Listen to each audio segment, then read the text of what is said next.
Okay, so we're set up here. I'm not too. God, I really wish. Okay, you can get like some other stuff off the chat when you're there. We'll wait probably 5-6 minutes and just that part can be cut out if I can. What's that? Yeah, it's fine. That's fine. I'm not worried about it. Like I said, we can cut that. We can cut this part out. But while we're waiting, let's just go live. Whatever. Let's just do it.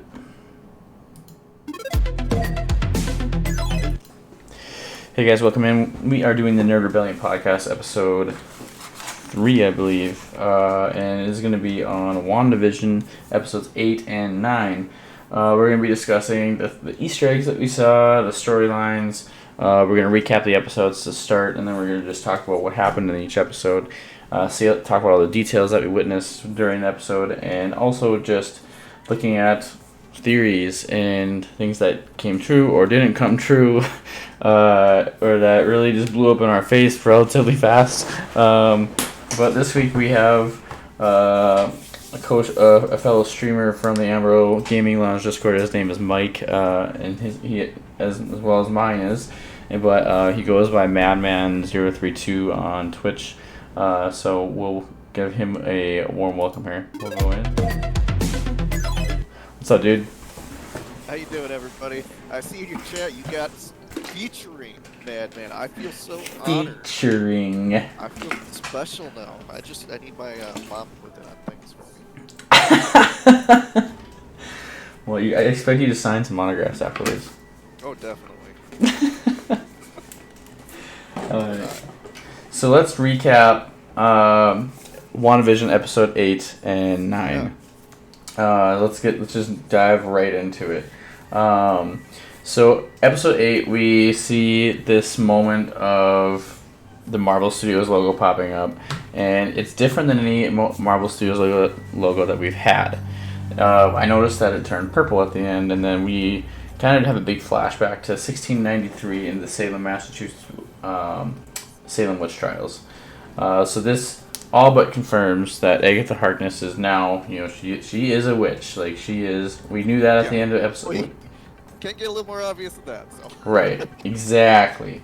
So now with what I want to talk about with that. Well, first just recap. So she essentially went and broke the rules of her coven, and she is now in a situation where she's being persecuted for being a witch, but for also taking information that is technically not supposed to be hers to take, and we see this whole situation play out where she's tied to a post, and they all start. Yeah, pretty much. So we see some Palpatine electricity going on.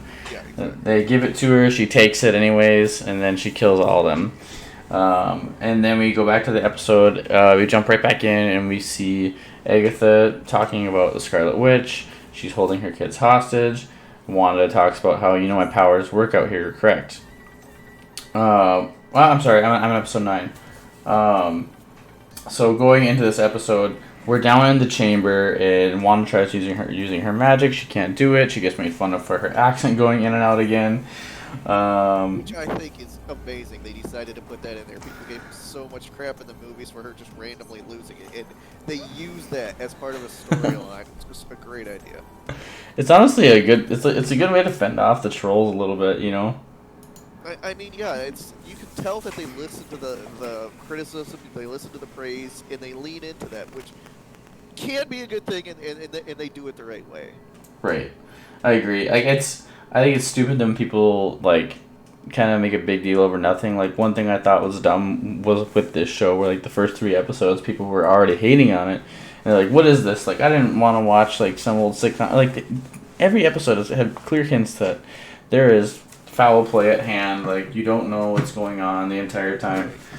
I think that's a kind of a thing that shows with this whole series. There's a lot of people that went in with huge expectations. Mm-hmm. And then there's people that went into this not knowing a single thing about Marvel or what this TV series was about. They Right. randomly stumbled on it and watched it. And I think, a lot of the anger, I don't know if anger, but criticism from the first few episodes, were people just like stumbling on it and just had no comprehension of what was actually going on. They didn't see like the themes behind it going on, that this wasn't a real thing happening. And Right. it was just, I think a lot of the criticism was from that being lost on people.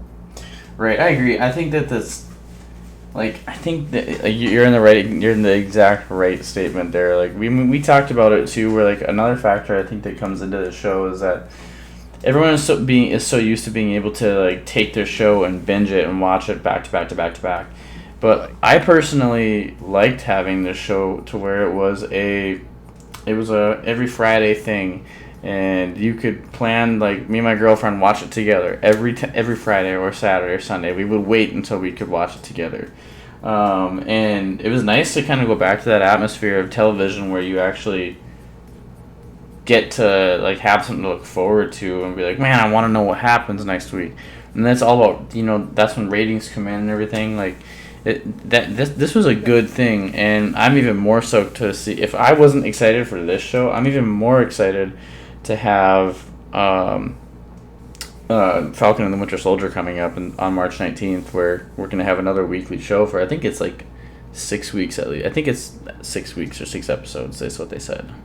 Well, I think, one thing, kind of getting away from just episode 8, kind of talking about the whole series in general, is when they made this, they 100% planned on it being a week-by-week basis. A big part of this series is, being meta, copying TV shows. That's the Right. point of a lot of it, or at least the first half of it. And I think along the way, there's a few different examples I'm trying to think of off the top of my head, but where I think they planned on people talking about this for a week, building something up, Mm-hmm. expecting this reaction from people, and of course it not working. With things like people having theories about the delivery guy. Right. People had all kinds of different theories about who this delivery guy was, and it ended up just being a normal guy. Yeah, he's a pizza delivery guy. Yeah. Or one after the other, in one day, you wouldn't care at all who this delivery guy was. It wouldn't even go on your radar. But once you have time to sit and think about it and analyze each individual thing, I think that really benefited this series. Right. I agree. I completely agree. So let's get through a little more in this episode. So we see Agatha take the pen, she has the pendant on after the Salem witch trial scene. We see that she took it. What's up, Mega? What's a Mega alert there? So then she talks to Wanda, makes fun of her accent, and says, I almost got what I needed out of you. Pietro almost got it for me. So we're all kind of like, fake Pietro? What? Like, he's actually, like, fake? It's not the X-Men Quicksilver one? Which I think we all still had that hope that maybe there was an opportunity that he was still there. We learned that Wanda is essentially doing magic on autopilot, is what Agatha says in that scene down in the ruins. She says, you're doing magic on autopilot.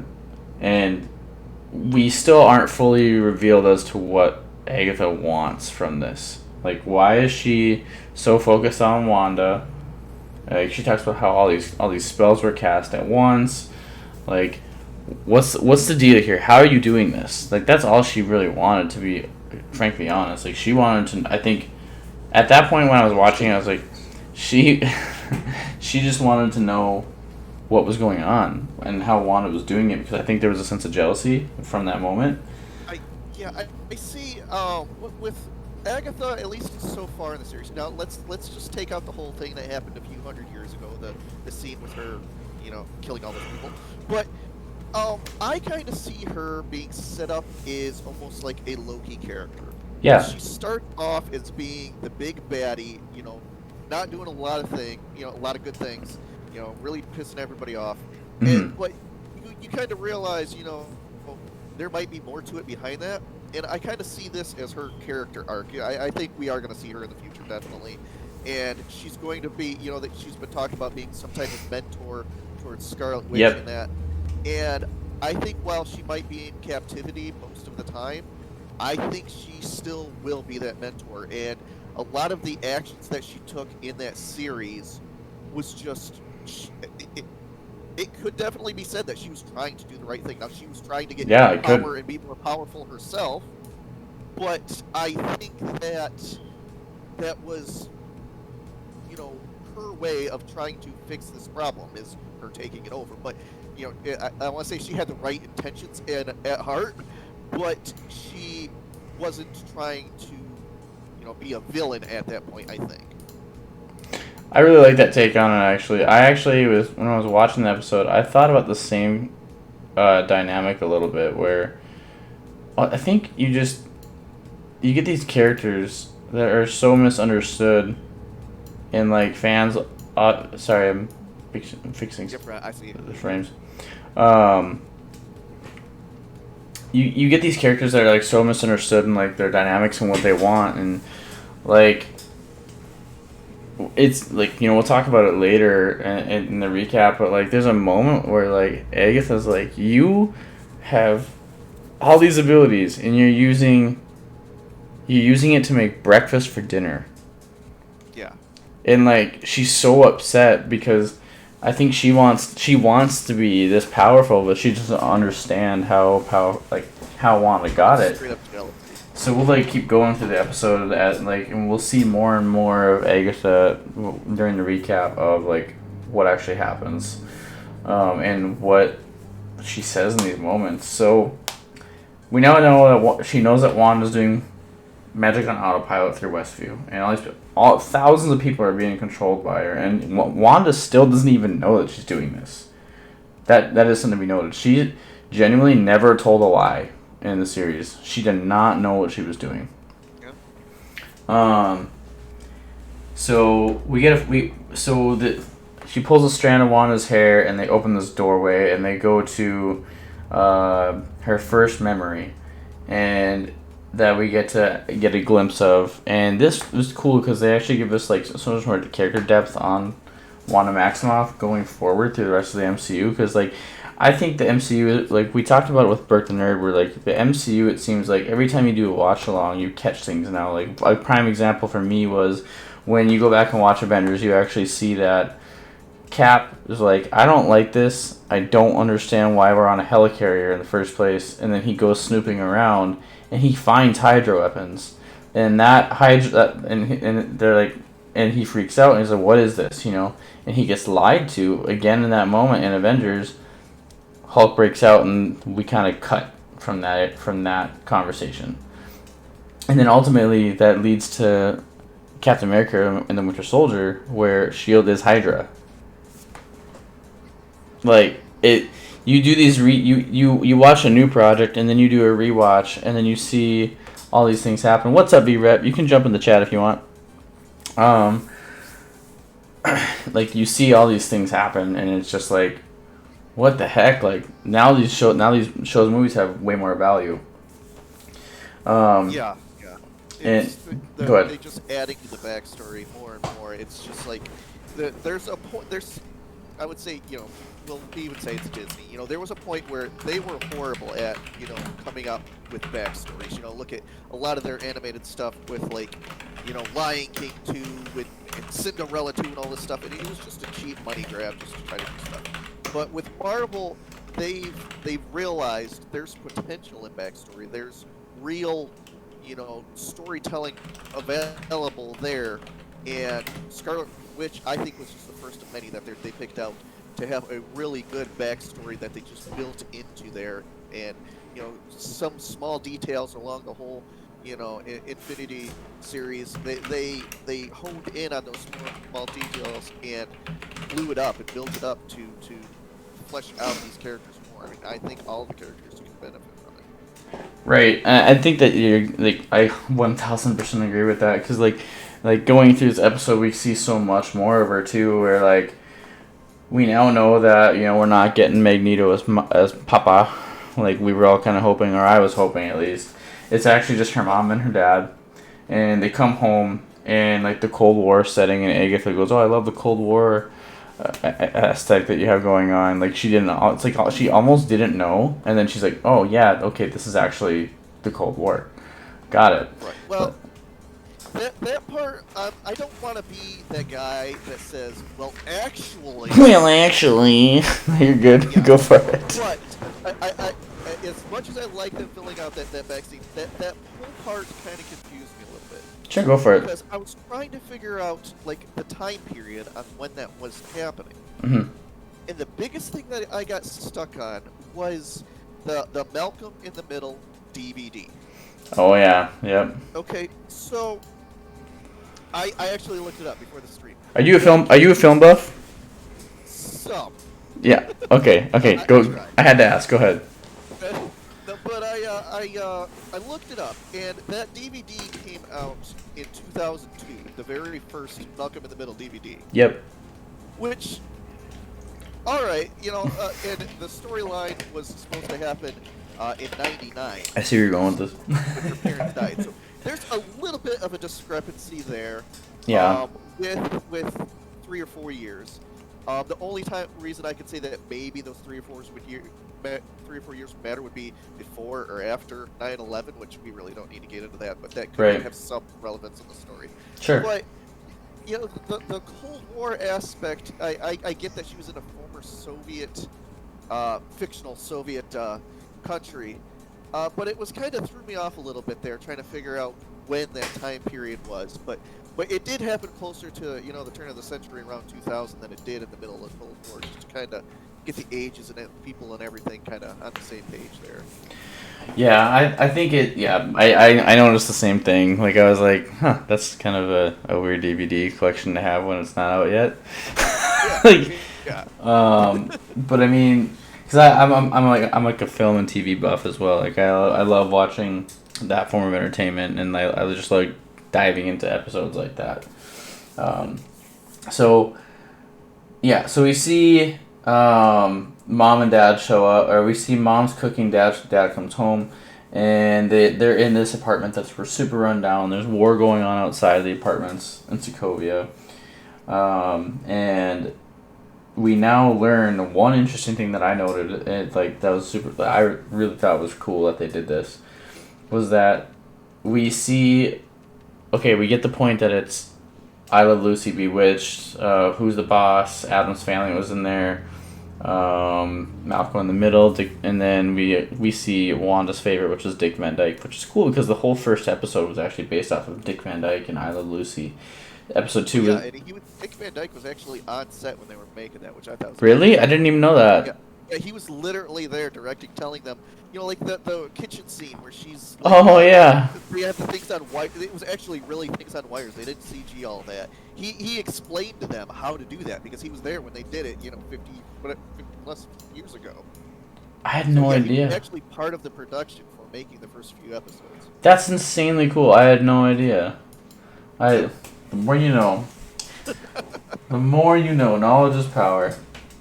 So yeah, like apparently Dick Van Dyke was on set. There you go. And then we actually had the whole first episode was based on these old a combination of these old shows. And there was Bewitched, and the third the more I watch through, you think you remember it easier, but it's actually not as easy. But like then you have the third episode where we have color. It's like the Brady Bunch, and then we see all these different themes in this suitcase of what this show has been the whole time. And the only thing that I laughed at that they couldn't do was obviously she didn't know that The Office was being taken off Netflix, so she didn't have that DVD set yet. So that's my thing. She didn't know it was getting taken off Netflix. She had too much Avengers stuff going on.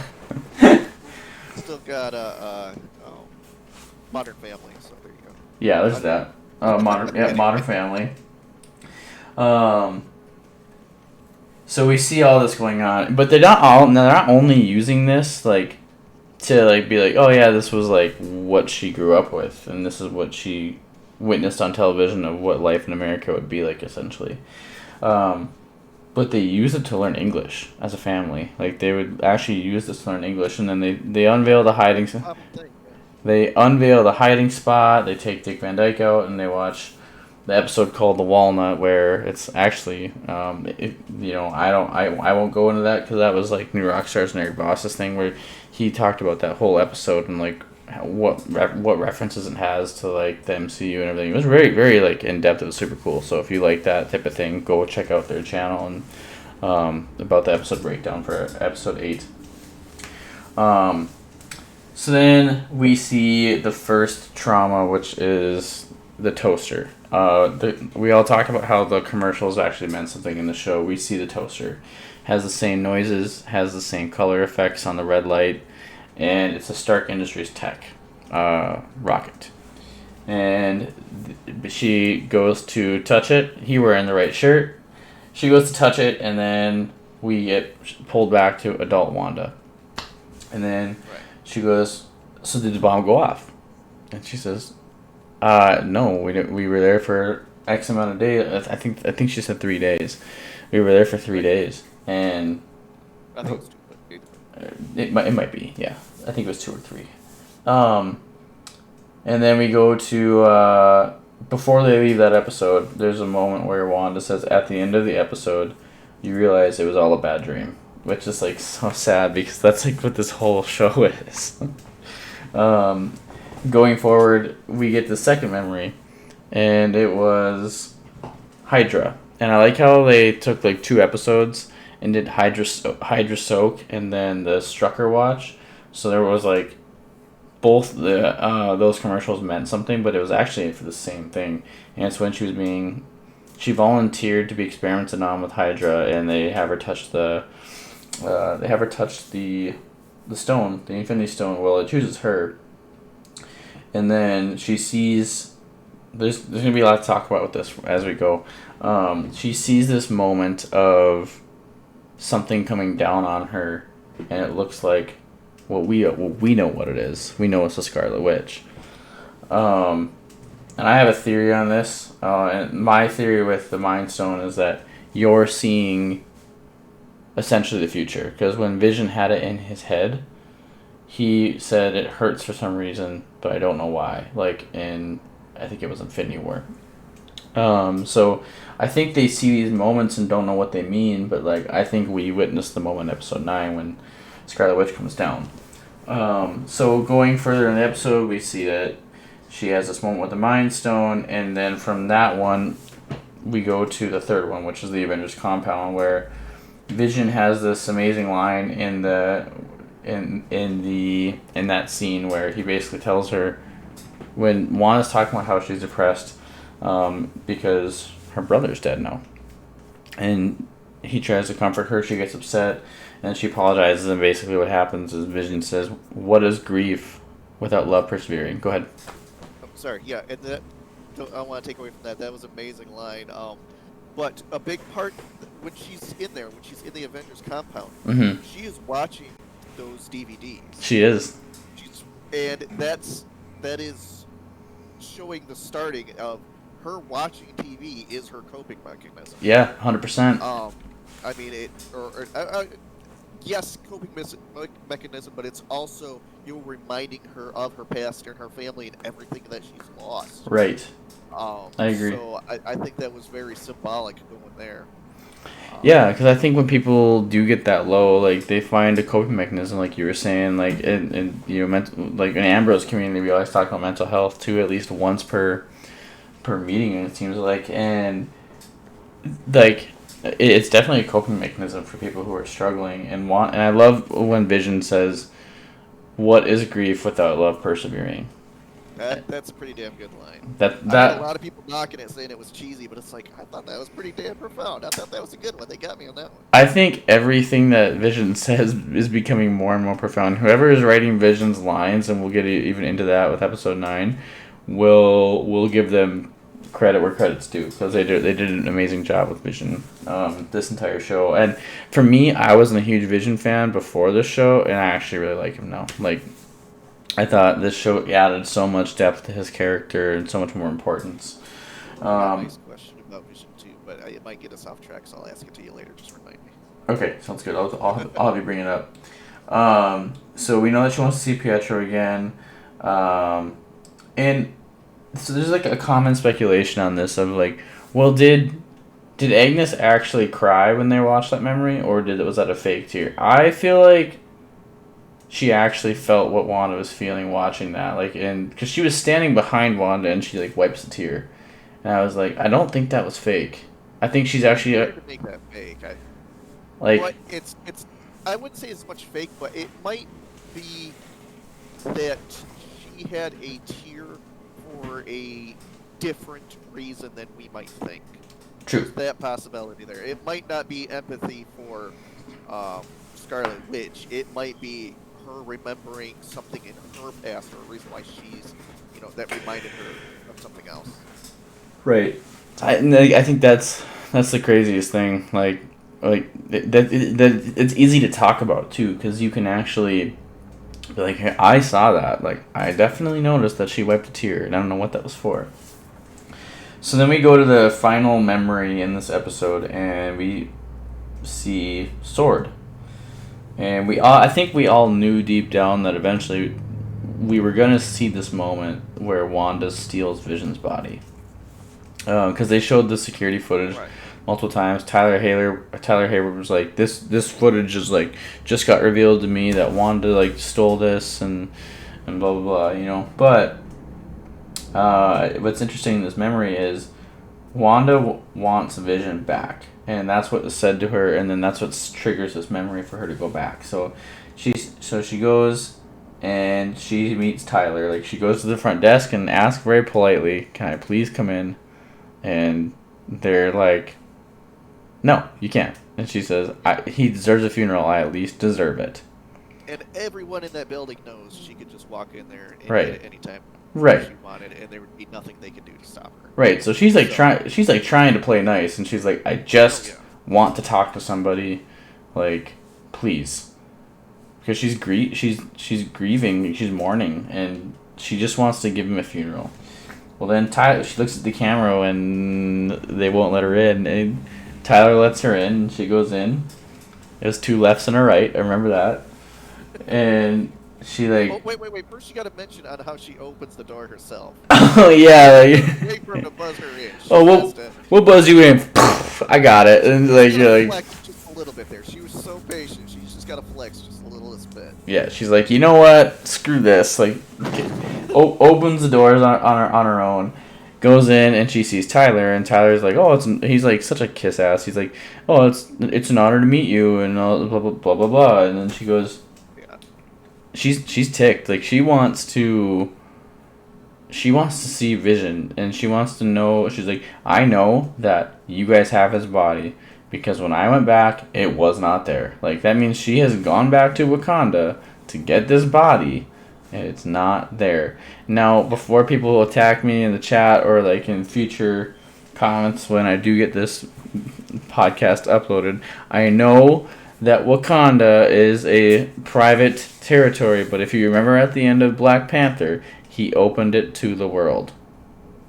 Yes, and even, you know what, even say he didn't open it to the world, which he did.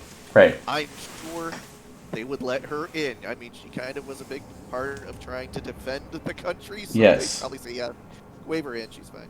Right, exactly. I'm sure they would just be like, hey, she was in the battle for for Wakanda. Like, let's let her in, Yeah. So then Tyler goes, okay, well, what do you want from this, basically? And what happens is Wanda says, I want to give him a funeral. I want to bury him. And Tyler straight up tells her, you aren't going to bury $3 billion worth of vibranium. And I hate to say it, but... I kind of get it. I kind of get it. It's not even worth it, but it's worth $3 billion. It's... Who the hell else would come and dig this up and do whatever they want with it? You can't just leave this tech in a hole somewhere for anybody to find. And the problem is that people want to believe in these villainous type characters who are good actors. Like, the guy that played Tyler Hayward, the actor was very good. And he's like, here, okay. So he's not yours to take, but here, just come over here. So she goes over the window, and again, that's when he says that Vision is not yours to take. She breaks the window, goes down, and Tyler even calls off the goons and is like, hey, like, just let her have her moment. Like, let her, he's like, I'm gonna let her mourn right here. And ultimately, she leaves. She says, I can't feel you. She touches him, and which is so sad, because if you remember in Infinity War, when she's holding off Thanos, and she's destroying the Mind Stone, in his head, she says, I just feel you. Like, because she doesn't want to, she goes, I don't want to hurt you. He says, I just feel you. So that was interesting. One thing I want to point out there too, some theories I heard was, when she went up and said something similar to "he's not here right now" or "he's not here anymore," or "I can't feel him" or something like that. If you notice, she kind of uses her magic on him. You be a little bit red there and everything. Yep. And I've read a few things about people thinking that might have been her taking his consciousness, his humanness, and putting it into what she made. I never thought about that, but that would make sense if that was true. Which would also explain, we'll get into it later, but the next version of Vision, why he is the way he is. Right, exactly. That's a really good point. Like, maybe I never thought of that. So what's interesting about this is we see that Wanda does not take this body. So then we now know that was a lie. Why you always lying? I'll finish it, but yeah. And I see drive away in some, Ford Escort or whatever it was. Yeah. Just seeing her drive around was just kind of weird to me. But it's just like it's showing her trying to be humble and be human. Just flying in there, And I think that was like the ultimate thing with it. Like, I think that she's trying to find her place in the world and fit in with everything that she's gone through, because she's lost Vision twice now in Infinity War. And she's lost her brother, lost her parents, lost her brother. Like, it's kind of crazy how much she's actually lost, And then her whole freaking country.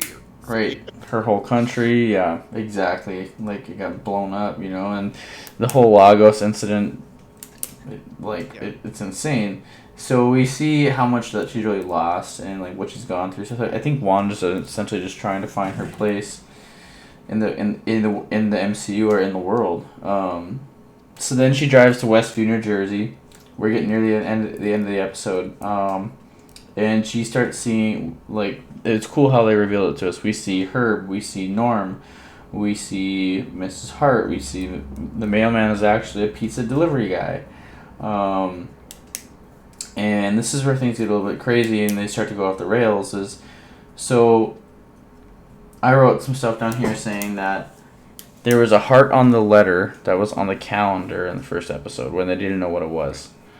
It was the same heart that Vision wrote in the letter that she had in her car. Well, it was the deed to the property. Yep. Their name, yeah. Yeah, it was the deed. And so she went to the deed.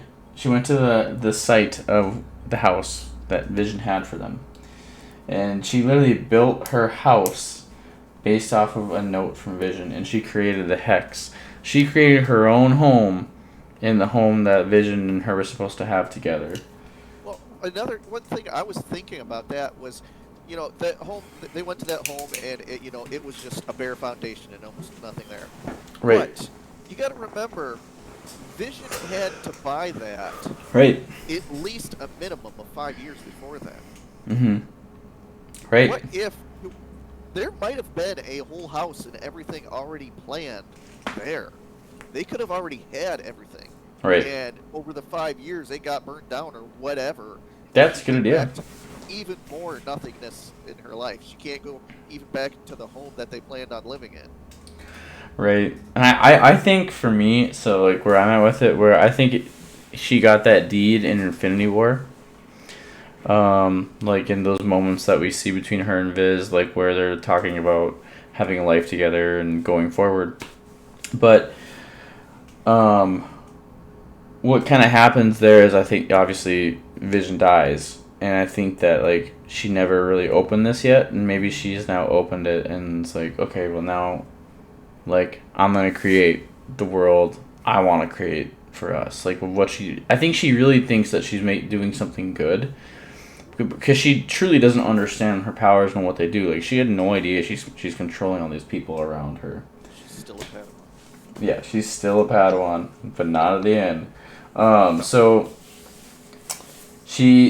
I wrote down in here that she brought back Vision to life in essentially her own image of like what it would have been, of what if she had a life with him, and like what it would have been.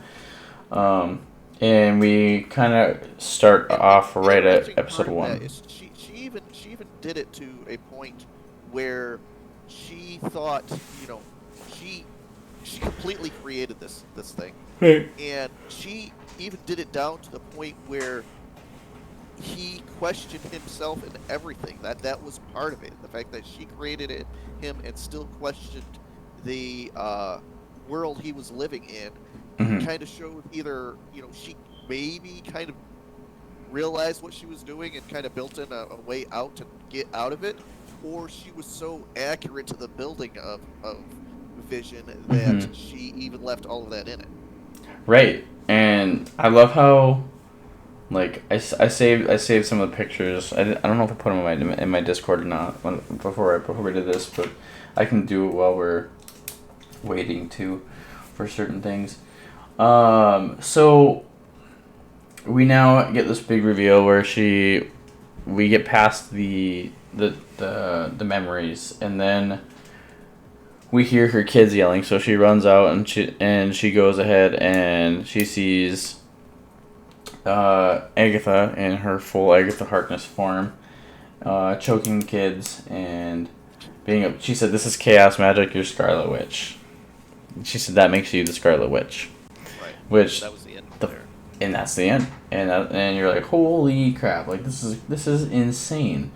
So now, as I was saying earlier, how we all want to like have this hope that Tyler's like just like a government bad guy, but like maybe not even a bad guy. Like, we're thinking, oh, well, he let her mourn. They just want to study Vision's like technology and like blah blah blah. That's the thought. There's still a lot of questions about him, but you still really don't know if he's a decent person or not. Right. So you're like, well, maybe he's a decent guy. I mean, maybe he's just trying to genuinely look out for the world with sword and. I mean, Nick Fury's up in space, so maybe like. And I mean, yeah, if you came into something like that with the Hex and all of that, and you were a normal guy. I mean, yeah, you have military assets and all that, but you're still a normal guy, and how are you going to get control of this situation? You're going to use every tool to your ability to be able to try to do it and even think out of the side of the box while you do it. So, right. As of this far into the series, I can see him being that. Right. Okay. Sorry about that. I just woke up. Sorry, guys. So we now find out that in the end credit scene, we finally get an end credit scene. We find out that the drone that Wanda took out and yeeted back at Tyler Hayward has now been weaponized to bring Vision back to life. And then he opens his eyes, he looks at his left hand, and we now have White Vision from the comics, which is a really cool storyline if you haven't read that. You should. Yeah, Baymax 2.0. So that's kind of where episode 8 leaves us off. So then we jump right into episode 9.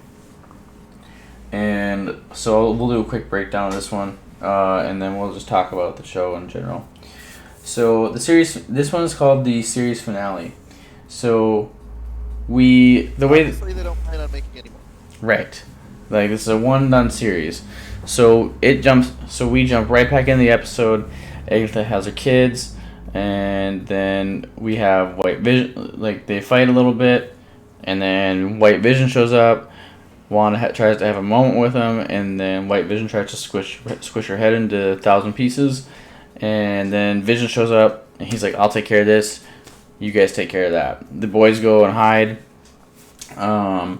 And we now know that the Darkhold is actually that book that was in the basement. We find that out in this episode.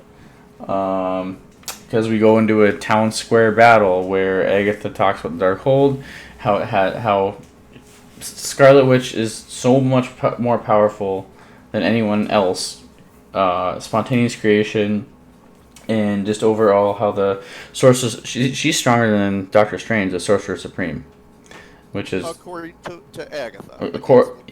We'll say that's canon for now, but yeah, that's only according to Agatha. According to Agatha. Exactly, I like that. And then she goes, "If you don't believe me, here you go." And then, like, Agatha speaks Latin, and she actually frees Dottie. And then Dottie ends up, like, saying some things to Wanda, and she's like... begging to find a way for her kid to be able to, get out of her bed. Right. So, like, let me hold my kid. Let me see my child. Like, they all view Wanda as the bad guy here. And Wanda doesn't even know what she's done. And she's like, she's genuinely confused. She's like, "You're making her say these things to me. Like, I know what you're doing. I'm not a witch. No one taught me magic. Like, this isn't something I asked for." And we have this big battle and this big face-off. And we all know that Wanda and Vision, or that Wanda and Agatha, well, are witches now, but we all know that Agatha can steal your power, which I thought this was super cool. This was super cool when they get up into the sky. So they go up in the sky and do their thing. Vision fights Vision for a little bit, but then it becomes this moment of philosophy. Before you get to that, yeah, go ahead. With Vision fighting Vision, one thing I really wanted to point out there is, back in Infinity War, was the huge discussions about how much of Vision is the Mind Stone. Right. And there's Ultron, there's Tony, there's the Mind Stone, all of these things together, and which parts of him are him, and the whole second half of the movie is them trying to remove that stone and see what's left, Right. And I think a lot of people didn't realize when they had Vision versus Vision there, the White Vision, he didn't have a Mind Stone. No. And later, as we get into it further, like you're saying in the philosophical part, but he ends up being able to have all of Vision's powers, right, without a Mind Stone. There's no Mind Stone anymore. There's still none of that. Yep, it's gone. He's still able to have all of the same powers. So right. Obviously, the Mind Stone wasn't a big part of who he was. Right. And I think that, like, they were super close to getting to that in Infinity War when they were, like, trying to take the Mind Stone out to destroy the stones. I thought it was actually really cool how, like, they kind of revisited that. And I don't know, did you notice that when they were fighting, that White Vision grabbed the stone, like, on his head? And I did notice. And when they're fighting, he grabs the stone on his head. Oh, and it goes through? And Vision says, like, "Can we settle this cordially," or something like that. I can't remember exactly what he says. And then all of a sudden he grabs the stone out of his head when they're fighting in the air. And he goes, "That's a no then." And he, like, vanishes. And, like, they, like, go through and they have this big fight. And I love that, like, their final moments, like, take place in a library. So they fight a little bit. They go into this library. Well, first off, before we get there, all four of the family meets up. And they're like, it's like kind of like an Incredibles moment where, like, they're like, "Well, boys, we didn't teach you, we didn't train you up for this." And then Wanda says you were born for it. So then what happens? I love the line, "Handle the military, boys." Yep, handle the military, and Speed goes and he takes their weapons and, like, takes the hat and the sunglasses. And then we see Photon show back up where Spectrum, whatever they're gonna call her. We see her show back up, Monica Rambeau, and we now see Tyler Hayward as like evil. Like, Yeah, and I'll tell you, the next few minutes in this episode are probably some of the most confusing to me for the whole series. Go for it. Yeah, why? Well, no, it's because he goes in, and the boys take away all the guns from the military, and he's like, you know what, I've had enough of this. Yep. I'm gonna go shoot me some little kids. Yeah, that's what I thought. I was like, what? He just shot a child. Like, I get you not liking Vision. I get you want to keep all of them under control. But now you have these two little boys. You're just coming into, basically like Strucker from, X-Men. right. Just like, screw it. I don't want anybody with any powers ever for anything. You shoot the kids before they can do anything. When he... Oh my god, when he shot at the kids, I was blown away. I was like, and then, are you serious? I'm ragging on the series a little bit here. But then, oh god, I can't remember her name. The one from Thor. Darcy? Darcy, yeah. She rams him in a car. Yep. And it's like, all right, you're going to jail. You're going to prison. Enjoy prison. And it's just like, well, wait a minute. Like, why is he going to prison now? He tried shooting some... He tried shooting kids. But they weren't even real kids. And that was his job to do. So I don't understand. I mean, don't get me wrong. I see him as a bad guy. He did bad things. Right. In the position he was in, I don't understand what he did to get himself in trouble. Yeah, I see what you're saying. I see the point, because none of it's real. Yeah.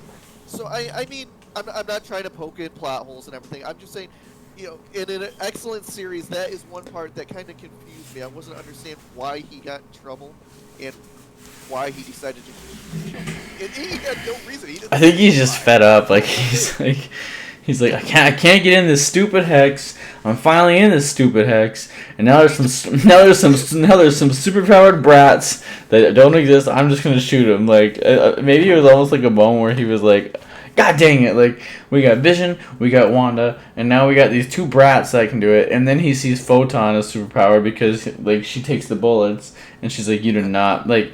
I think it's the mentality that he shot at kids. Like Monica just looks at him like, you did not just shoot at kids. Are you serious right now? Like, I mean, they weren't any worse for wear anyway, but it was just...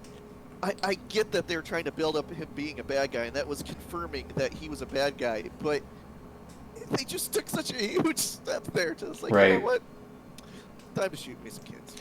But one thing that you're good. One thing that we skipped over was that when they were in the town square, Agatha actually went ahead and spoke Latin to the entire town, and everyone's like telling Wanda like, my head hurts, and like all I ever whenever you let us sleep, I just have your nightmares, which is crazy to think of because I don't want to know it. That's really like revealed in the whole series either that they were experiencing some of the same stuff she was, which that had to be insane. Right, like they were like experiencing her memories and her loss and her trauma and everything, and like it was super interesting because you could tell like when she's like, "Hey, like I don't know what I'm doing. Like I'll make this right. I'll make this right." So she tries to bring the hex down, and then she sees Vision and her kids being torn apart, and she just can't do it. Like she leaves the hex back up, and she actually like puts like chokers on all the people around her, yelling at her to like just saying, "Let us go home." And then she's like, "Oh my God! Like, what am I doing?" Like, I think, yeah, in that moment, she's like, "What did I just do?" And you can see how bad she feels. So she lifts it up long enough to get everybody out of the hex. Which I hope all those people got a fast mile time because I think that hex expanded pretty good in episode 6. So.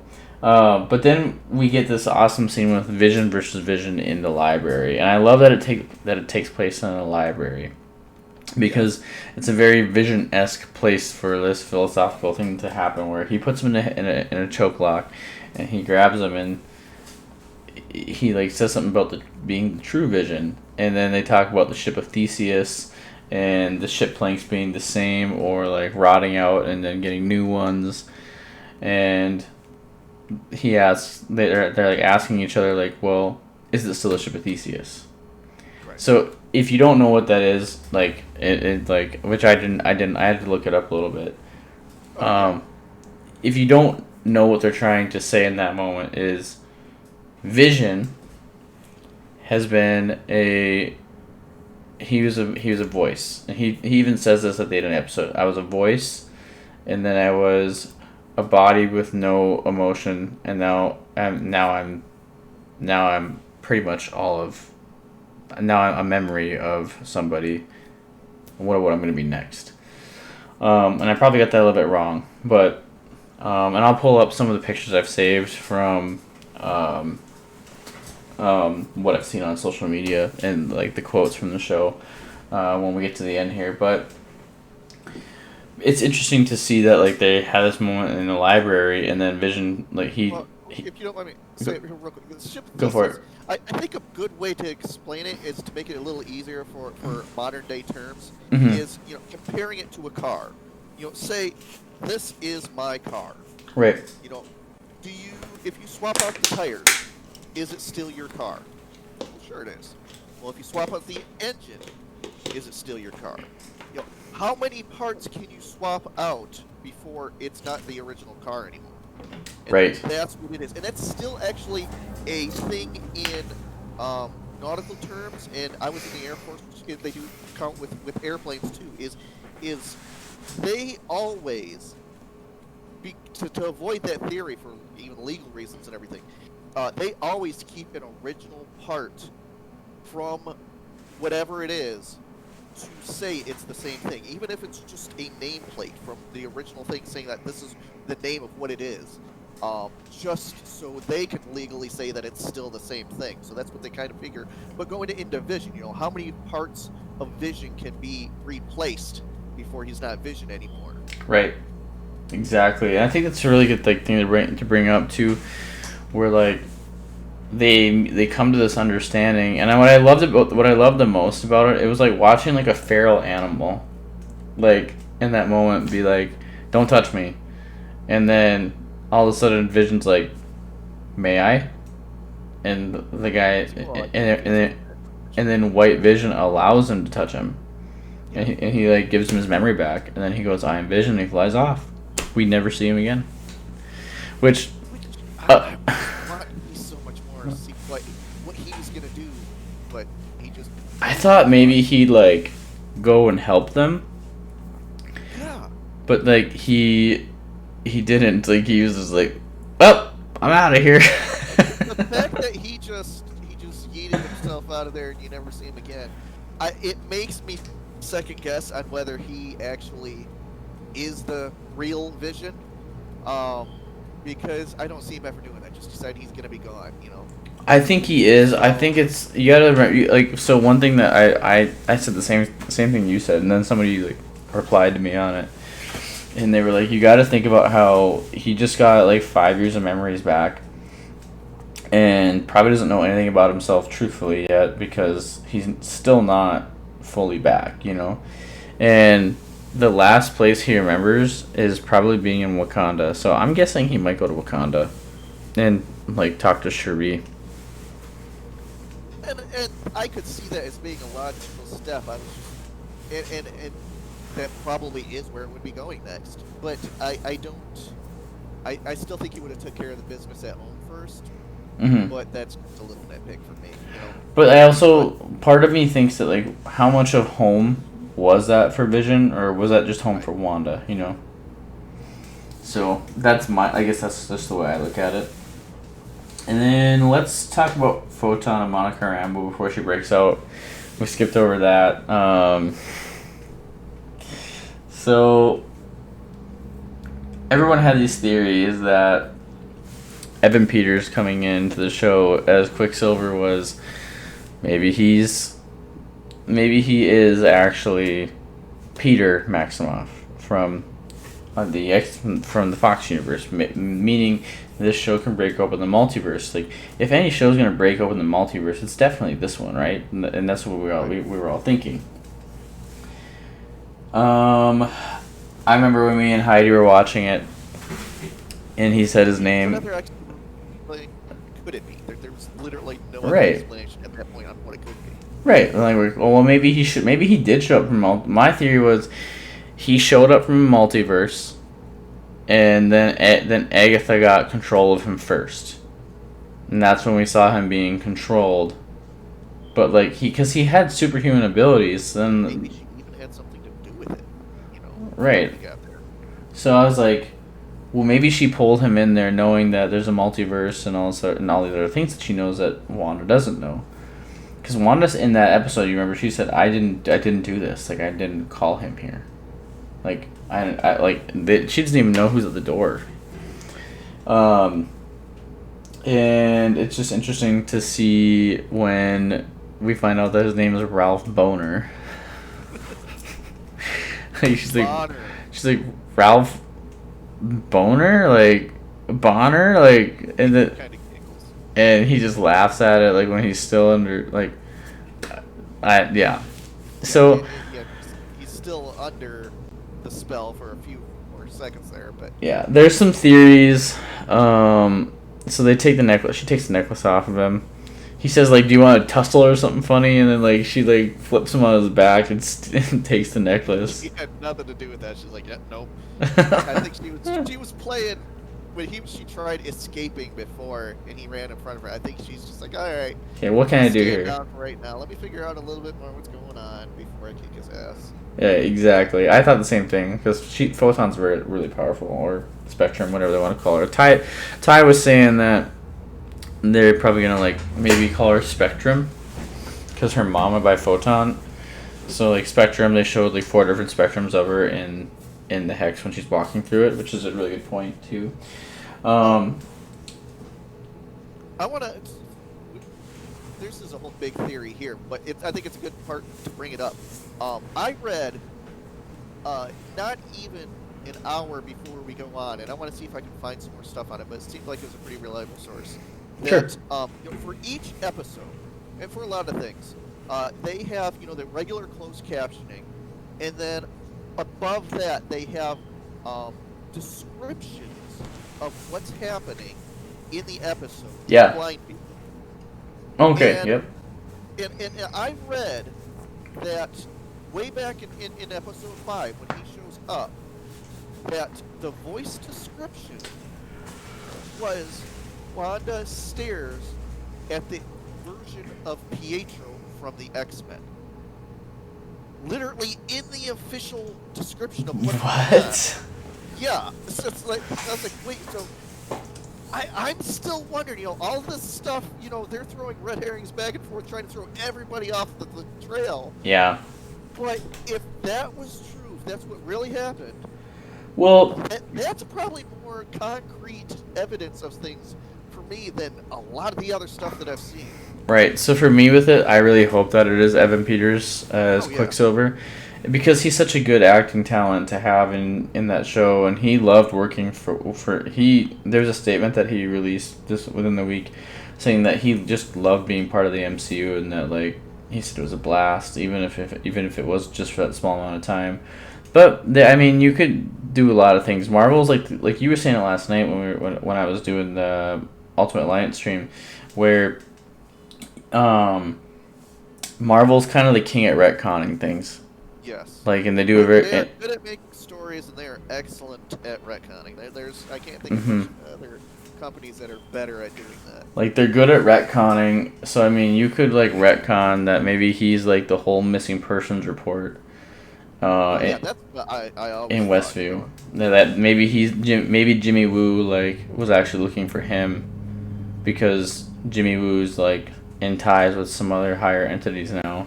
And speaking of retconning and doing all that stuff, that fits in perfect there too, where it was like everyone was kind of upset that they couldn't figure out what they never said why he went there, who the witness was. Right. And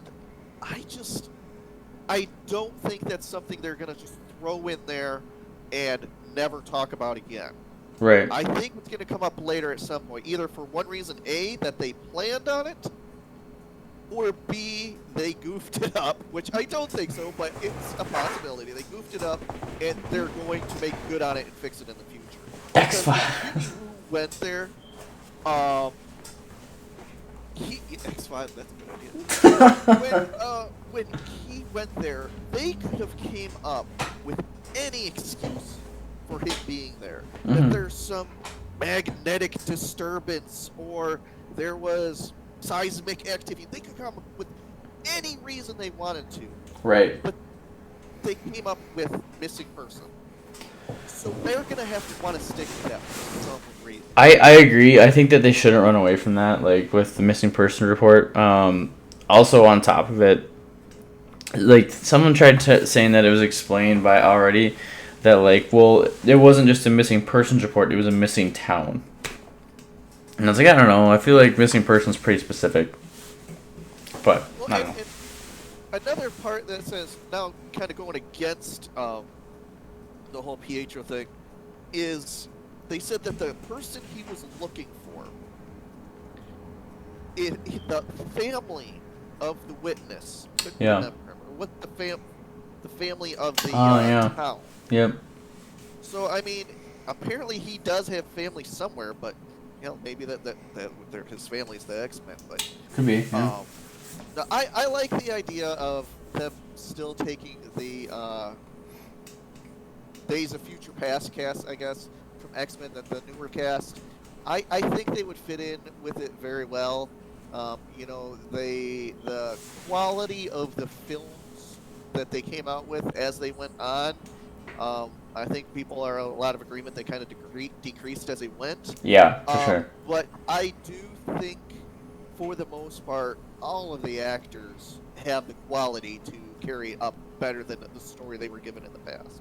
Yeah, I agree. Like, I think the actors weren't the problem. I think that a lot of the issue that they have with those movies with Fox in general, like the first two were good, and then X-Men Apocalypse was a nightmare, and then I watched Dark Phoenix just recently. I never did see Dark Phoenix. And it's honestly worth a watch. Like it's kind of like a popcorn film.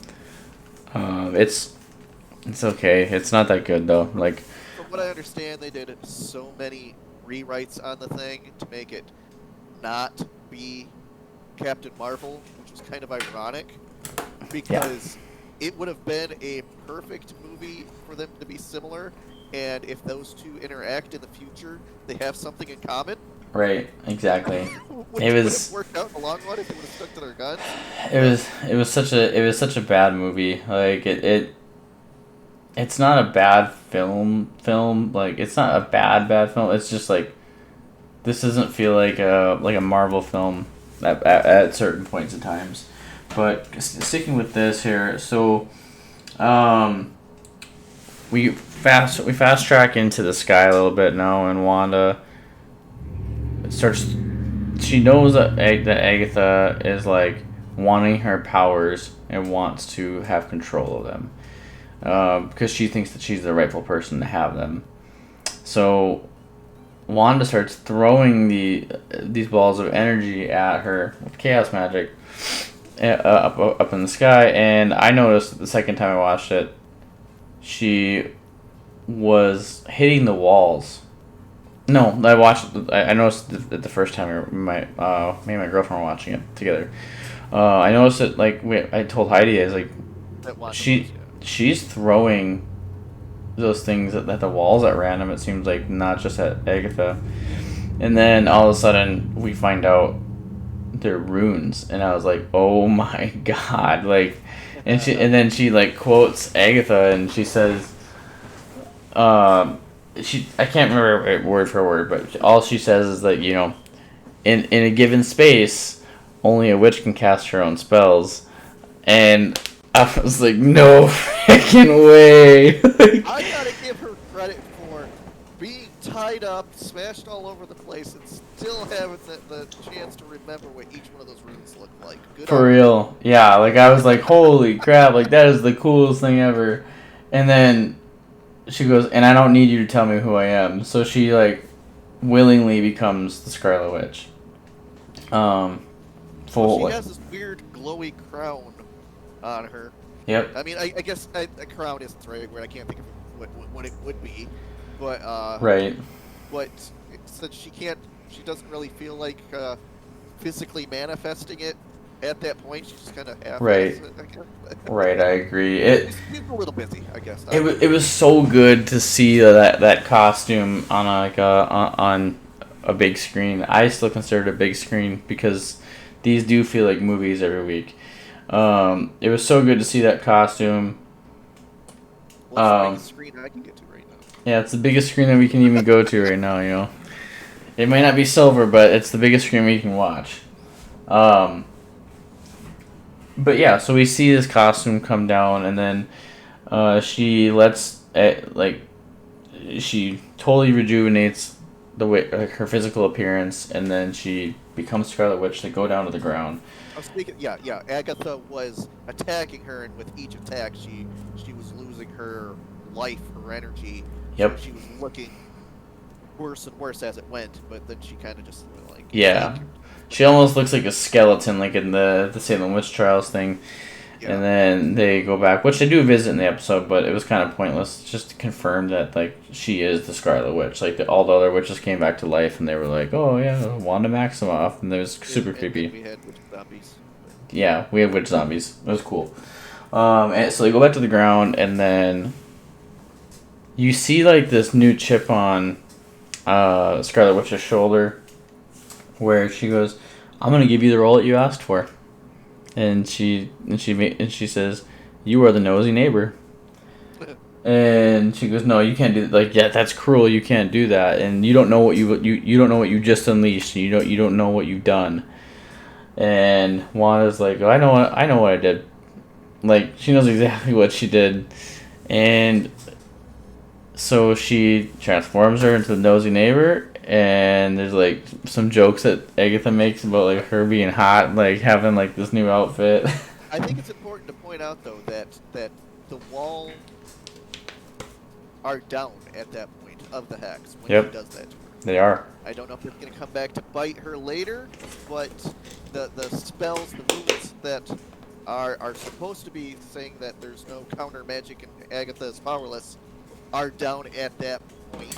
I don't think they were. I don't think she pulled the hex. I don't think she pulled the hex down yet. Okay. Anyway, they do eventually go down. So. Right. So we are going to talk about that and with like the 3 or 4 questions that we end with. So now we get Vision back, and he goes, "All right, well, I know you're going to make this right," and he said, "But not for us." And she says, "Yeah, not for us." So they go back to the house. They have a sweet moment with the children, Billy and Tommy. She says, thanks for choosing me to be your mom." And then we don't see them disappear because that'd be heartbreaking. Yeah, and then that scene reminded me of Titanic, where you got the family laying in the bed while the water's coming up. It's exactly what it is. So we see this hex coming down as they're all going into the house, like to change forms.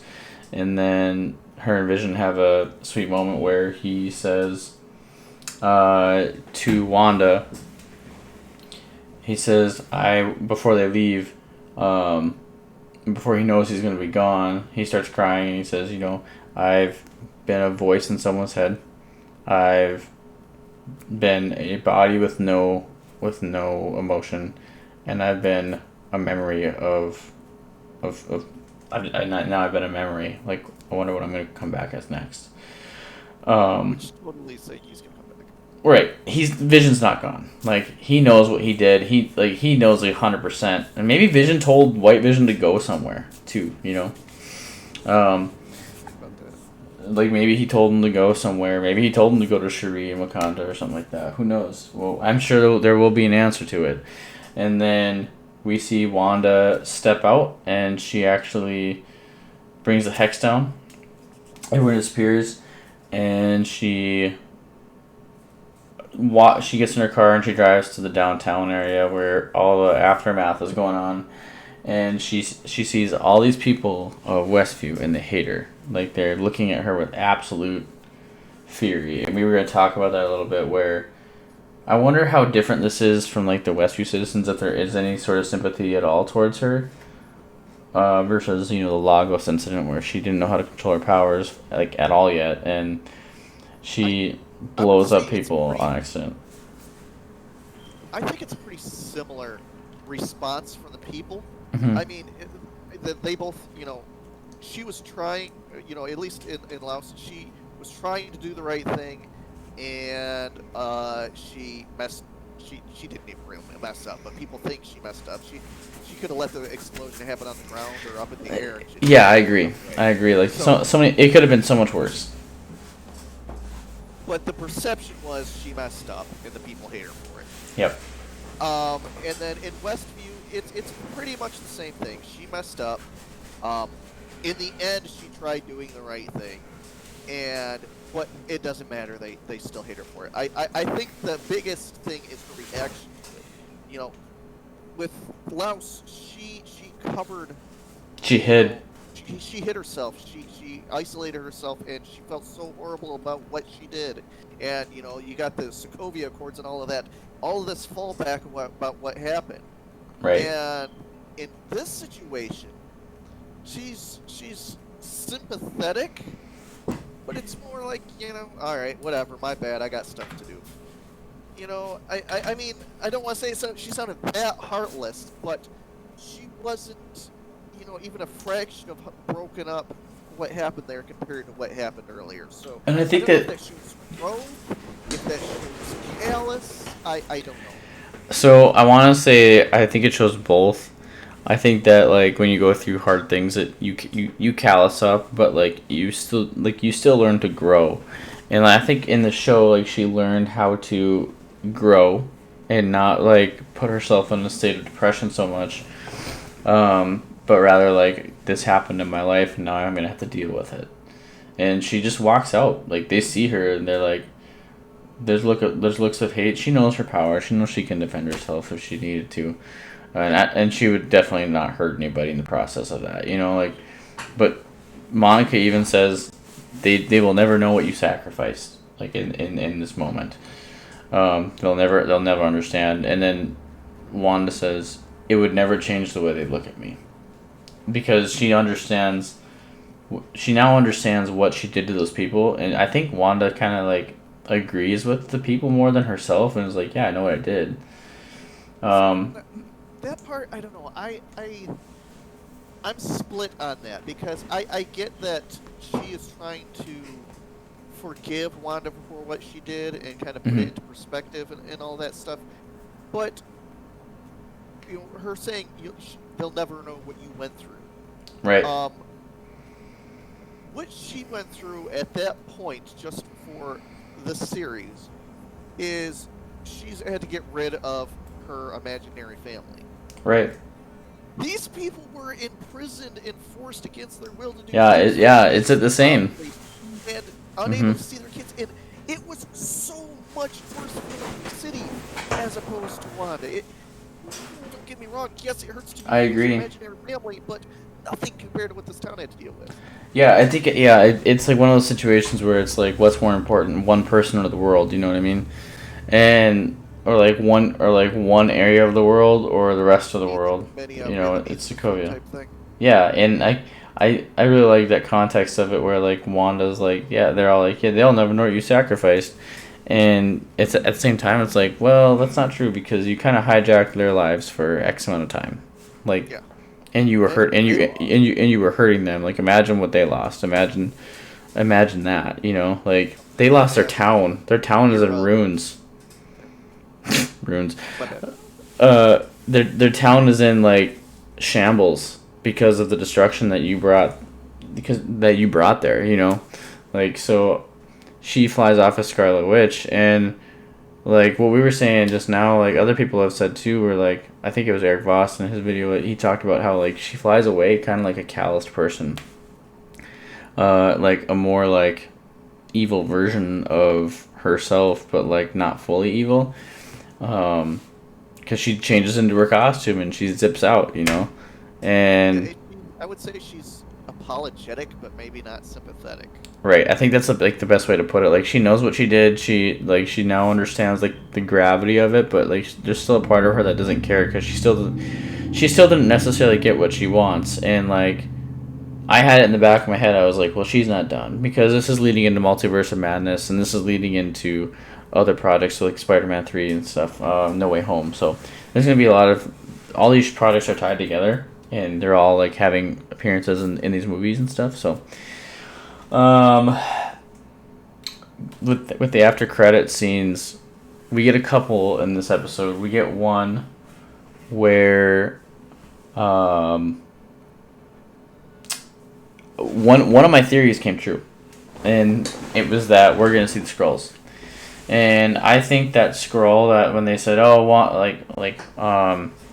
Monica, they need you in the theater," I think that was the same little girl from the Captain Marvel movie. That I had that theory in my own head. Like I've just had that feeling with Monica Rambeau coming into the show that we're gonna see Skrulls, and with Sword being in the show, we're gonna see a Skrull. Like they've done with every MCU story since the introduction of Skrulls. You know, were any of them part of this episode also? Right. Is there more? Is it just her? Like, but I definitely wanted to say that I do think that was the little girl that she was friends with from the Skrulls from a long time ago. Oh, when she was a kid in Captain Marvel. I don't know the aging of Skrulls and if that would match, but I think it makes sense. Right. And then the second end credits is, well, the first one basically just saying that they're gonna go see Captain Marvel. That's essentially like what that's leading into. We know that Monica Rambeau is going to be a part of Captain Marvel 2, so we know that's where it's going. And then at the end of that one, we get another one where I don't know about you, but I got like a very Thanos vibe when she was up in the mountains and like honestly, having tea. Like half Thanos and half Tony Stark, you know. Yeah, well, yeah, a little bit of both, and one thing I noticed like when she was sitting on the steps of the house is on the window frames, you can see like symbols and stuff, so I'm wondering if maybe those are like runes again. Like, but that might just be like intricate art design on the windows too, for all we know. But we go a little farther into the house and we see that while there is it's almost like a hologram of Wanda, and she's sitting in the back in her like full Scarlet Witch costume, reading the Darkhold. Now, Agatha did tell her in the episode there's a chapter devoted to the Scarlet Witch. Do you think she was reading all of Darkhold, or do you think that she was... Because she was flipping pages, like, multiple pages. Oh, I'm sure she can go through that thing front and back. Yeah, so I think she's reading the whole book, but the biggest thing... The hologram thing, but... are you saying that you think the one sitting up front... Yeah. Was the hologram? Yeah, I feel like she's like putting someone Whatever it is, we don't know what it was. To cover herself up in the back to be like, if someone comes out here for whatever reason, then I'm going to be doing this, you know. So like almost like when Agatha was showing like all like the creation spells and everything that she did. So, but I think that we hear we know that we hear Billy and Tommy's voice. We know that they left with the hex, but here's where we're going to go into the question portions of it. Were Billy and Tommy like trapped in the hex still, or like is Mephisto still probably coming? Does Mephisto have the kids? Because in the comics House of M, Billy and Tommy are parts of Mephisto's soul, or they're part of Mephisto. I don't know how the right way to word that. But they're part of Mephisto, and it's a really good comic if you haven't read it. But so now are we gonna definitely see Mephisto because they're back with maybe her releasing those kids with the hex and being like, okay, well they're not here anymore. Are they back with Mephisto and she knows that? So like now she's gonna like go try and deal with that, and maybe we see Mephisto in Multiverse of Madness. Who knows? I don't, my opinion on Mephisto as of right now, there's been so much hype on what and where and how he's going to show up, but I'm going to go against the grain and say I don't think they have any plans for him. Yeah. Period. I don't think he's going to be in the MCU within the next 10 years. I just don't see it happening. Yeah. I will be happy to be stand corrected, but I don't. I get it. I think the kids' voices. I more as she is trying to figure out a way to make these kids, or kind of her memories of these kids that never really did exist, how to turn these into real live beings without the need of a hex. Oh, yeah. Yep. Yeah, that's kind of what I assumed she was doing. I mean, she could have been doing anything, but that's kind of what I think she was in. She was trying to figure out how to make that happen. When I heard her voices while she's looking through the book, that's what was on her mind. That's kind of what I took out of it. Right. And then if you notice in that scene, too, they actually have, like, the Doctor Strange music kicking in, which is interesting because that tells me that this is going to lead into Multiverse of Madness, no doubt. I would have to take a second look at it, and it wasn't as pronounced, but if I remember right, when she was looking through the book, her head movements and her arm movements a little bit were very similar. They were. To, Doctor Strange when he was looking into the future in Infinity Wars. They were very similar, actually. Yeah. I was hoping. So I think they might have been using the same thing, which kind of brings into, what powers does she have of time travel and what she can do now compared to Doctor Strange without the Time Stone. Right, exactly. So it's going to be a very interesting future. So we'll lead into questions before we close off here and and tell people where they can find you and all that stuff. So first question is, do you think we're going to see Tyler Hayward again? I think so. I kind of brought it up before, but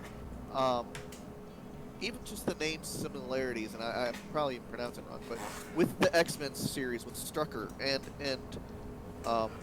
his determination to get rid of mutants. Oh, yeah. This seems almost like a copy and paste character. Like he's the same type guy.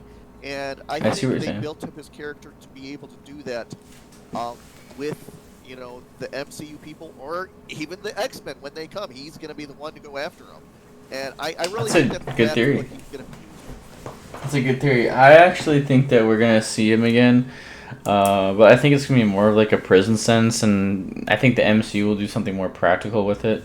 I think ultimately what they would do with it instead is they'd have Nick Fury show up and be like, so you got a little power hungry, and he'll be in a cell or something, and that's gonna be what we see. But I do think that when these villains get stored up for a little bit, it does save the opportunity for them to come back in some way, shape, or form. Because the guy that played Tyler Hayward's a very good actor, and I would have zero problem seeing him again. Well, that brings another question though: is Nick Fury involved with Sword at all? Yeah, because timeline-wise, we don't know. We actually don't know. Because in Far From Home, which takes place after this series, that's when he's up in space. Yeah. So we really don't know yet. Maybe Tyler Hayward had his downfall, and then they were like, "Hey, let's bring Nick Fury back" or something. But you gotta remember, he was snapped through the whole foundation of it either. The founding of Sword also. Yeah, Fury was snapped. So this does take place only 3 weeks afterwards. So that would actually make sense that if Fury came back and he saw that there's a vacant spot for Sword, then he's like, all right, I want to be a director again. I don't know. I can't be in charge of Shield anymore. So. Right, exactly, and I think it's interesting because Fury would be the perfect hire for that spot. Project Pegasus is Sword though. Right, no, we know that part. But timeline wise, Project Pegasus is actually in Far From Home. That's not, they don't even have that yet going on with Sword from what we've seen in WandaVision. But I think it would be actually really make Nick Fury an even more interesting hire for that spot because Fury's made that same mistake back with Shield when he tried to like really kind of weaponize things and make things like, well, and he actually did have the intention of protecting things, but then Cap even says, "This doesn't look like protection. This looks like fear," you know. And so I think Fury's made those same mistakes. So like for a guy that is coming from a different aspect now, and seeing Tyler Haywood take what a good agency is with Sword, and kind of like slander its name, maybe Fury's like, hey, I can come in. I made these same mistakes. Like I know how we can fix this. You know. I'll just tell you though, if I see Scarlet Witch hold his ankle and say just keep walking and never stop, I'll say I told you so. Great. No, I like it. I like it either way. So with this show being done, like what were your expectations of this series, and were they met or were they not? Oh, okay. That's a super loaded question. I think they did what they planned on setting out to do. Mm-hmm. With the goals that they wanted to accomplish, they did. As far as the fans and what they got out of it is definitely a mixed bag. There was such a huge range of reactions to it, which I think more speaks to the range of people watching it, from almost no experience watching any Marvel at all to the most diehard of fans, read everything, seen everything, done everything type thing. Mm-hmm. So there was a lot of expectations that weren't met on both ends of the spectrum. Sure. But again, with that being said, I think they hit it out of the ballpark very well for what they wanted to do, and they did it. For me, I would say out of all the Marvel projects that they announced coming out the gates, I thought for sure this was going to be one that I wasn't really going to expect to be the one that I thought was great. You know what I mean? I thought it was going to be... Expect it to be the good one?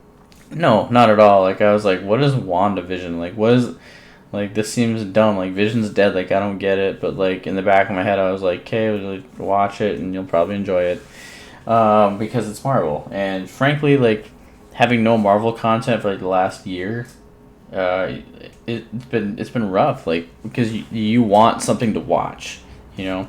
So when the show came out, I was like, well, I'll watch it, and then my expectations were like probably down here, and then my expectations after the show were like here, because I would easily say this is a top 5 project that Marvel's done. They added so much depth to her character, to her story, to Vision, like. They added like so much depth to everything else that's going to be coming out in the MCU in the future, and like it's just really cool that they actually got this type of quality project done in a series, and not like just a movie. And I think this is actually better in some senses to get like a mini series on Disney Plus for this, because they can hash things out more and not just in 2 hours. Because frankly, Right. I don't think this story would have worked in one movie. I think that's a sign of the cultural thing in general that people are realizing now, you know, that TV can be such a great conduit for stories now. Back in the day when you had commercials in between everything and you had, you know, certain schedules, and if you missed an episode, there really was no way for you to go back and watch it unless you happened to catch a rerun at the same time. All of those, you know, impedances for television. That's why movies were the big thing. You get everything, your whole story told in one setting. Right. But now that you can go back and rewatch all episodes anytime you want, I think TV in general is pushing forward, and I think, you know, that's why I'll admit I've never been a big fan or really watched much of the other Marvel TV shows. Sure. Because they were still going for the older model of commercial breaks and weekly things and reruns and all that stuff. With WandaVision, they made it for streaming, which made it a lot better quality, and it worked. And I think it shows, like other TV shows have, like Game of Thrones and stuff like that, the potential of storytelling of what TV can be, and in my opinion, the better option in the long run. Right. I think it showed that like these little miniseries can be a good thing, and like I don't think you could have told the story in a movie. Like it would have been like a 6 hour movie Oh ultimately. yeah. So it's like that's like two movies in Hollywood. You know, like or like one if you watch Lord of the Rings extended cuts. Or like the whole part at the beginning with the different generations of TV shows. That wouldn't work in a movie theater. You want to, like, the people that are complaining, okay, get to the point, I want to see the thing. hmm That won't work in one sitting in a movie theater. But with Right. this, where you take small chunks in, um, when you want, and not miss a part, which is the biggest thing, not miss anything. That's the positive part of this. That'll make Right. it work. How will this? How do you? Well, okay. So one question I wanted to ask. So I was talking about how like the Mind Stone, and whenever people have had contact with this, they have seen like a future event, or they've seen like certain like visions, if you will. Um, so they like Wanda sees Scarlet Witch, right? Thor touches it and he sees something as well, and he goes to the magical hot spring and comes back, you know. And then Vision puts it in his head and he goes, "It hurts and I don't know why."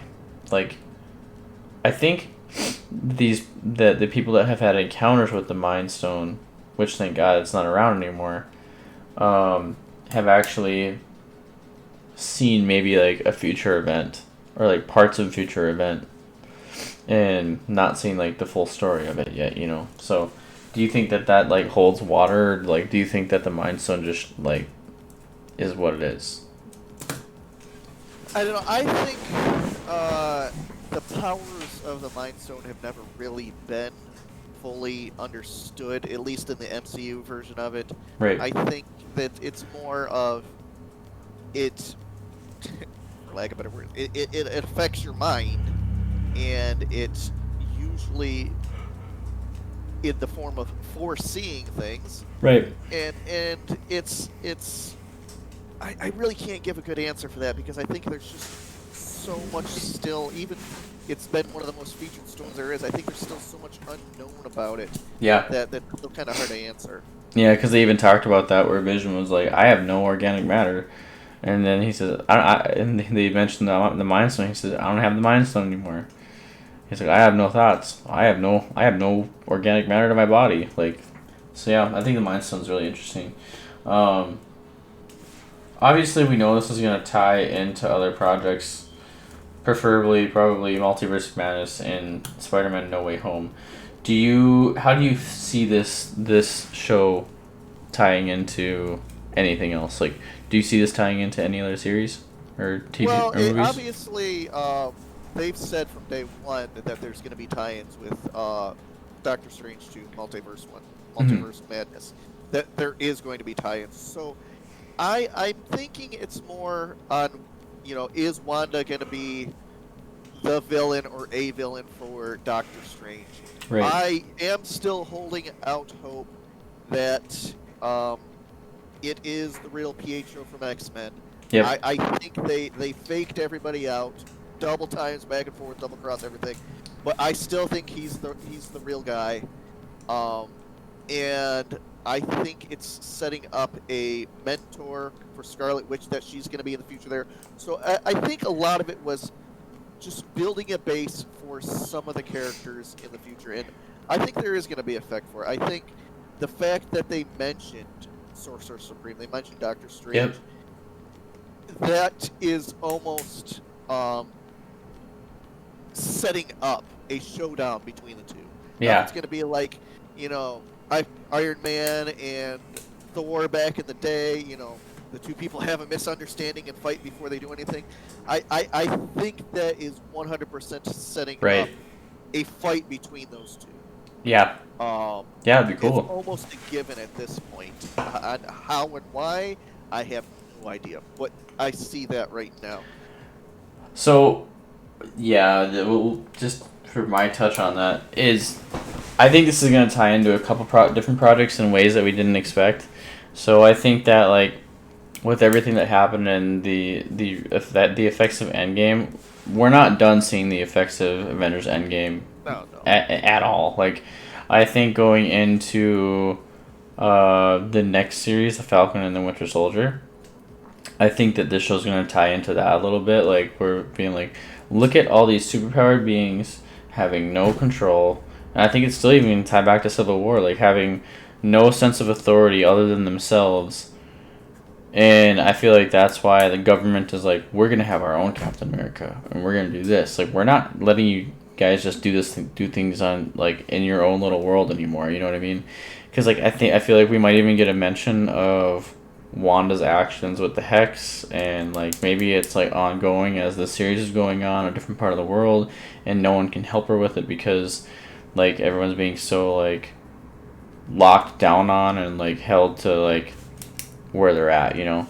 So I do think it's going to tie into that, and I also think that it will tie in to a concept in Multiverse of Madness where we do know that like the villain Nightmare has been cast for Multiverse of Madness. So I think that like Doctor Strange, ironically enough, this is my bold prediction on it. I think Doctor Strange, even in his own movie, is gonna have to confront Wanda, and will not be powerful enough to stop her.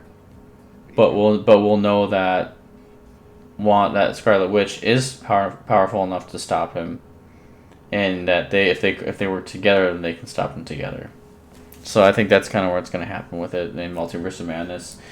And I think that the after effects of Multiverse of Madness are still going to take effect into Spider-Man 3, and they're going to be like still fixing things. Or maybe that movie's going on at the same time as Spider-Man 3, and we're going to like do jump cuts. Like, oh, there's Spider-Man in the Doctor Strange movie, and then in the Doctor Strange and in the Spider-Man movie, then we're going to see, well, there's Doctor Strange. You know, like you'll know when those moments tie in together. Last question.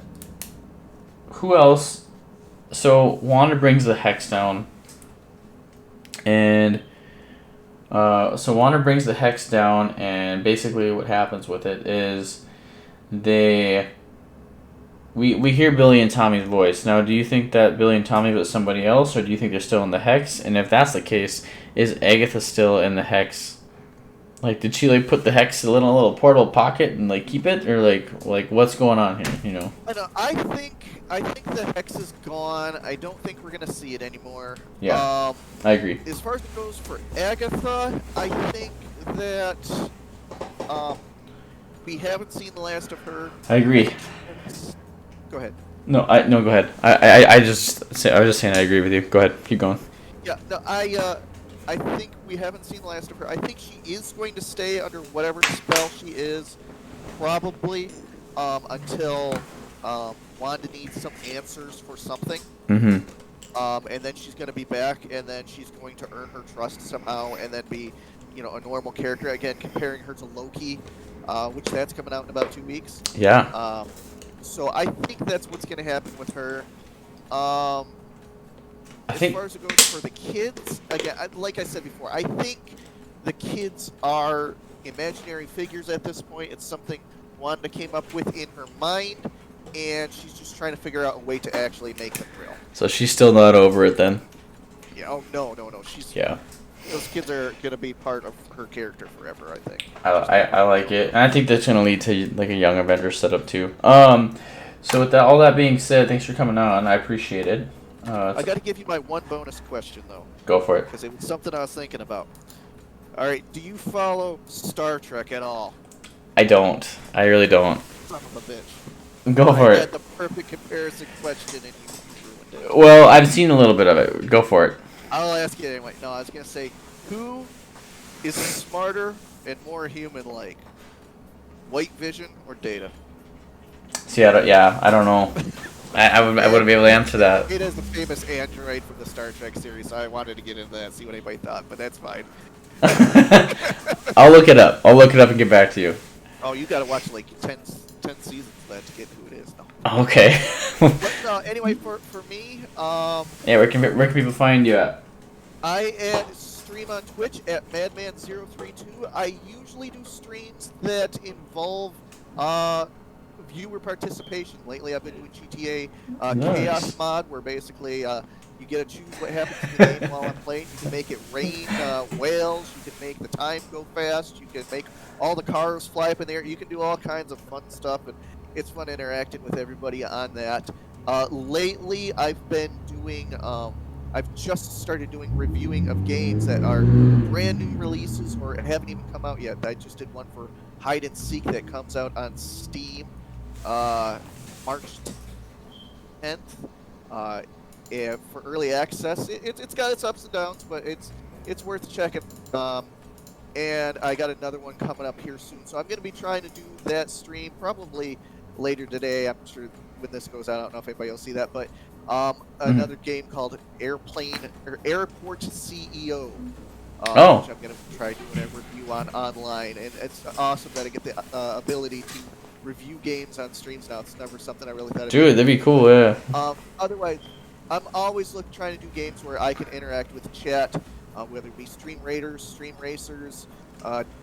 Did a little bit of Dead Cell, but the GTA Chaos mod has been tons of fun now, and that's what I've been doing it. So anybody that wants to troll somebody playing GTA, come find me. It is really fun to watch, actually. If you guys haven't watched this channel, it's really awesome to watch.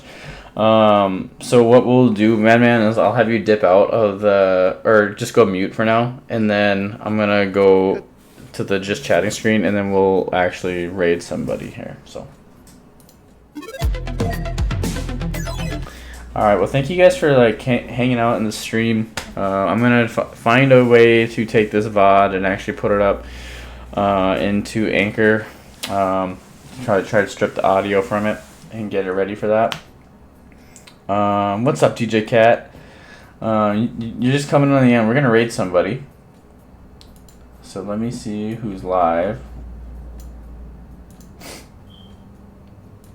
I need to go to Twitch. Let me look around here. So because we talked about WandaVision and all that good stuff, then let's go raid this new page that I followed yesterday. It's called The Walking Dead Universe. They're doing a just chatting screen.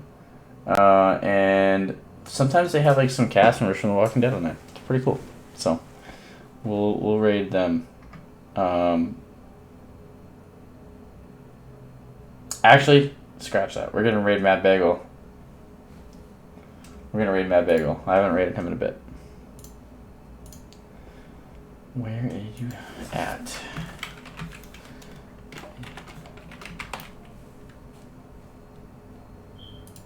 This guy's awesome. He's a really fun guy. You guys will love him. He's hilarious. He's a fun dude.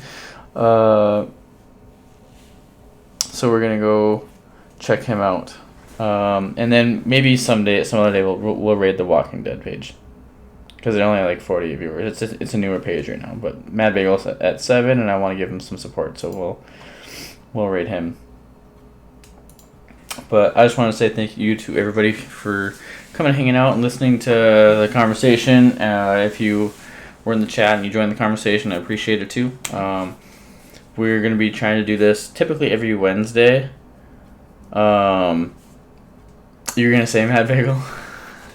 And then on Thursdays, once I get things going back again with the sauce, he's a newly engaged man, doing all sorts of things. He's busy.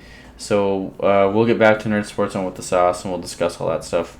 There's a lot of NFL trades that have happened that we got to talk about, and roster moves and all that stuff. So we'll get everything looked at and figured out, and we'll make that happen again. But we're gonna go ahead and raid out. Go check out Madman's channel. DJ Cat's in here too. Check out his channel as well.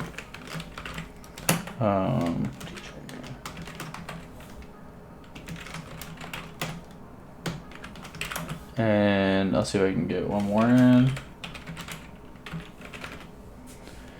Perfect. Go check those channels out, guys. We'll see you later. Thanks for hanging out. Much love. Bye. We'll stop streaming.